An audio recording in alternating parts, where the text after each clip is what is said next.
Hello again, everyone, and welcome to another edition of Focus Vandalia. My name is Rich Hopkins. I'm the communications manager for the city. And on today's program, we're going to get an economic development update, tell you about some new projects that might just be headed to Vandalia sometime very soon. We're also going to check in with our Parks and Recreation Department, tell you how you can get signed up for some fall athletic programs on the schedule. But our first stop today is here on Attica Street, the site of one of Vandalia's 3 water towers. As you can see, it's a fairly large structure. We have word now that the city's entered into a contract to keep these structures running smoothly for years to come. You wouldn't think it, but when it comes to operating a water system and 3 water towers, there is a lot of work done behind the scenes to keep the system running smoothly. To make sure we get the most out of the towers, the city is investing in a long-term maintenance plan. We've just entered into a long-term contract with a company, Utility Service, to take care of and maintain our water towers over the next approximately 20 years with the contract. They will be responsible for inspecting the towers, maintaining the towers, repairing anything that needs to be done, as well as painting the towers when the time comes. Public Service Director Rob Cron says the plan calls for the company to take over all of the required maintenance. To meet all the federal and state regulations on water towers for our system, they have to be inspected every year. They will come out, they do a visual inspection every year. Every other year they will do a washout of the interior of the towers to look for any kind of corrosion, contamination, whatever. They will repair anything needed that they see at that time. So it's a pretty involved process. While much of the work will focus on the interior of the towers, folks will notice a change in the looks of the outsides of them as well, as all 3 towers will be completely repainted, and not just once, but twice during the lifetime of the deal. When we talk about painting the water towers, it's just not the exterior. Every other year they will be drained, like I said. We inspect the inside, and then also every 10 to 12 years is when you'll see a repainting of the towers. When we do them this next time, you'll see our new logos on them. And when we talk about painting, it's also the interior too as well. They'll sandblast any corrosion or anything like that off the insides, and they'll re-coat the inside as well. Another major improvement project involves widening Dixie Drive from Crest Hill all the way to Elva Court. Cron says you can see folks working on the project right now, but their work is all in advance of the folks who will be widening the road. The actual roadway contractor is not in there yet. They're finishing up the utility relocation by the private companies. We've had some orange barrels and fence down around the Alkaline Springs and Dixie area for the last week or so. What they are doing is moving a huge phone line that's in there that has to be relocated to accommodate the new utilities and roadway that we're going to be installing. The project is expected to begin in the coming month or so and wrap up in the summer of next year. The wait is over, meanwhile, for steak lovers looking for another location to get their beef fix. Longhorn Steakhouse on Miller Lane opened its doors to the public in late June and now is rolling right along. Assistant City Manager Greg Shackelford. Everything looks really, really good. They got the landscaping in now, all the asphalt. They're ready to go and exciting. A couple months behind schedule, but not surprising considering how cold it was. A couple times we shot out there, but they're going to have somewhere between 35 to 50 employees, it's going to be really, really a nice opportunity for folks that probably didn't even realize that's in Vandalia and not in the township. And while the Longhorn project wraps up, another commercial building project is just about to break ground. Plans are underway to rebuild the BJ's drive-thru at National and Foley, destroyed by a tornado in October of last year. And crews will also be building on the lot right next door, putting up an AutoZone retail outlet on the site of the old Hangers Market. Also on the lot is going to be an AutoZone.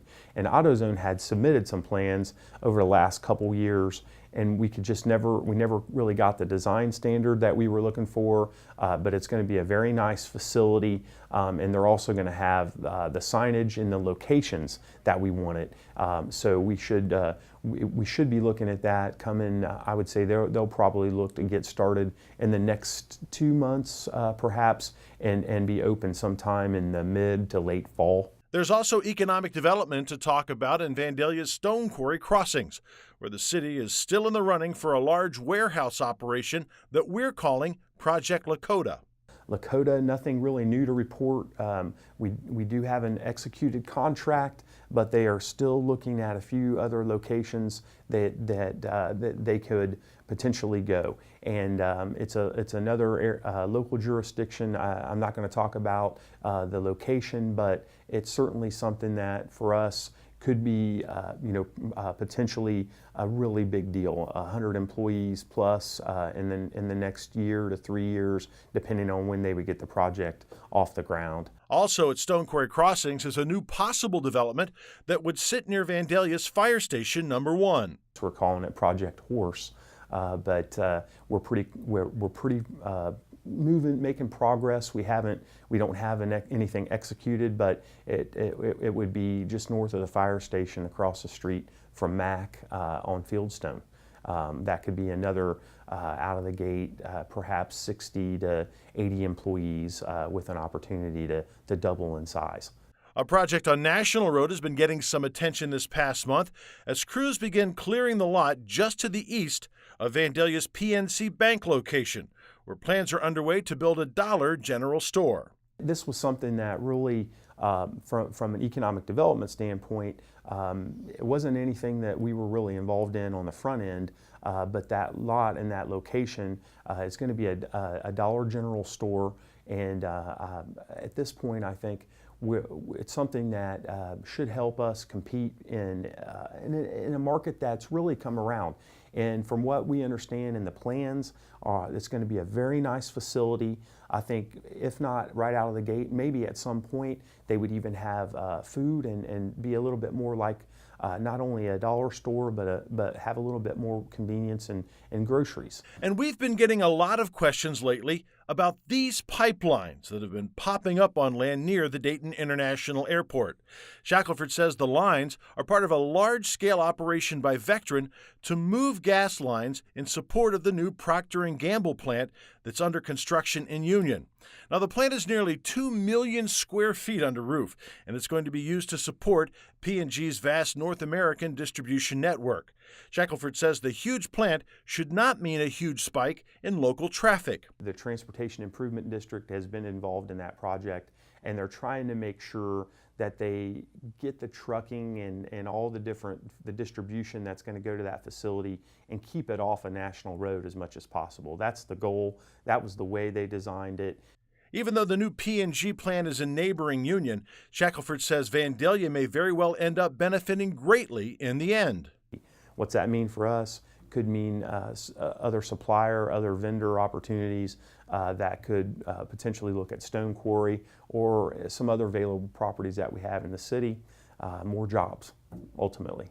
And from more jobs to more money in your pocket, the Vandalia Recreation Center is offering its annual gift certificate sale this month, which could mean savings for you and your family all year long. We are bringing back our ever so popular gift certificate special. We run the gift certificate special for the entire month of July. You receive $5 in free gift certificates for every $25 gift certificate purchased. And then if you spend $250 on a gift certificate, you receive $50 free. So pretty good deal, and just get in here. You can use it for anything at the rec center, memberships, activities, all that good stuff. Recreation Supervisor Alicia McCracken says the certificates do have a long shelf life and they can be used for any number of recreation programs, such as the very popular flag football program. Flag football is right around the corner. Before you know it, we're going to be out there at these fields playing a little NFL flag football. Starts in early September. Registration going on now. You can register online at VandaliaRecCenter.com or here at the rec center. The front desk will be more than happy to take care of you. Each child receives an NFL reversible jersey along with the flags for the program. Before we get to the fall, there's still plenty of summer to be enjoyed, and what could be better than enjoying a summer night with the family watching a kid-friendly movie under the stars? Movies in the park are back in action. We're going to run 2 movies, one in July 19th, which is a Saturday at 9:15, and we are going to watch the Lego Movie. Bring a blanket. We're going to pop some popcorn, have a good night under the stars with your family watching a movie. And then we're going to bring back another one in August. Rio 2 will be the movie that's being played, and we'll start at 9:15. Both of them held at Seeger Park right by the Senior Center. Our last stop today is at the Vandalia Sports Complex, where plans are underway for the city's annual National Night Out Against Crime event, taking place this year on Tuesday, August the 5th. Crime Prevention Officer Doug Nagel says this event is all about neighbors coming together. And what it is, it's everybody coming out together in an effort to fight back against crime, let them know that the citizens are out there, they want to take back their communities, they want to fight back against crime. They're going to take an active approach to it. We're going to come out, organize, and show, hey, these people are in support of crime prevention. The event includes a little something for everyone. We're going to have, displays. I'm going to try to have face paint like we did last year. We will have a regional emergency response team, commonly referred to other areas as a SWAT team, but we'll have them out spout. Hopefully, we're still working on a little logistics of that yet, but we'll have hands-on display of a couple of weapons. You'll be able to go through our cruisers, hopefully see an armored car, as well as the fire department's going to be here as well with all their apparatus, with a fire engine, with an ambulance, and you'll be able to actually use a fire hose as well as the police stuff. So it's not just the police department, but it's actually the whole community involvement as well as the Parks and Recs department and the fire department as well. Free and open to the public, Nagel says he hopes folks from all over the city come to celebrate National Night Out. This night's for you. It's not for the police department. It's for the citizens to come together, to get to know each other, to meet some other people from other areas of the neighborhood, see what's happening. Because even though we are a medium-sized city, stuff does happen in some certain areas, it doesn't happen in others. This is a way to connect, saying, hey, this program works in ours for watching our park, and this program works in our neighborhood, and you can combine the two and talk to each other. One of the cornerstones of Nagel's crime prevention advice is the creation of neighborhood watch groups. He says these groups go a long way towards making a neighborhood safe for everyone. The importance of neighborhood watch is what it is. It's a way to neighbors to get to know each other, to connect, to keep an eye on the neighborhood. And neighborhoods extend to the parks community, such as like the rec center here. It's such a broad area that it's hard for us to get patrolled every single night, but you have all these houses surrounding, you'll know if somebody's in the park. And what it is to get to your neighbors to realize that, hey, we can call the police, or you're on vacation, yeah, absolutely, I'll keep an extra eye on your house. Or if it's during the snow season and you're away, maybe in Florida or somewhere tropical, I'll shovel your driveways, make your house look like it's lived in. Neighborhood watch, it's just a great involvement with the community to get in. That way you can keep an eye on your house, and if there's something suspicious and you're not home, your neighbor, somebody down the street sees it, and they call the police department for you. And just to help grow that, it doesn't require a lot, maybe just an email, saying hi to your neighbor, talking to each other. That's really all it requires. And then talking to the police department, 4 times a year. That's it. And realizing that you can just build the community. And Nagel is also building an online community. The police department this summer is unveiling a new Facebook page designed to very quickly keep Vandalians up to date on what's happening in the neighborhoods and at the Division of Police. It's a way for our citizens to connect with the police department, let us know what's going on inside the police department, day-to-day operations, crime tips. You'll see you just put a thing for a counterfeit $20 bills. Those come around about every year. It's just, it varies what time of year it happens, typically more towards the holiday season because of cash getting passed. You'll just find crime tips such as we just saw the recent park vandalism, and that reached out to, last time I checked, it was 54,000 people it reached to. I mean, we're almost talking, 4 or 5 times the city residents that we have here. So that way you can reach out, and it's just taken off. You'll get to see officers on there, the community involvement, the tours we're doing, the different programs with the school, the 3rd grade seatbelt program, the bike programs, just stuff like that. And so you can also connect and just see what's happening with the police department. It's there for you to know what's going on inside our doors. Now, the whole purpose of National Night Out Against Crime is the opportunity to get you and your neighbors in a relaxed environment to learn how you can better protect your neighborhood from crime. So mark your calendars for Tuesday, August the 5th for National Night Out Against Crime right here at the Vandalia Sports Complex. That's going to do it for this edition of Focus Vandalia. I'm Rich Hopkins. Thanks for watching, and we'll see you next time.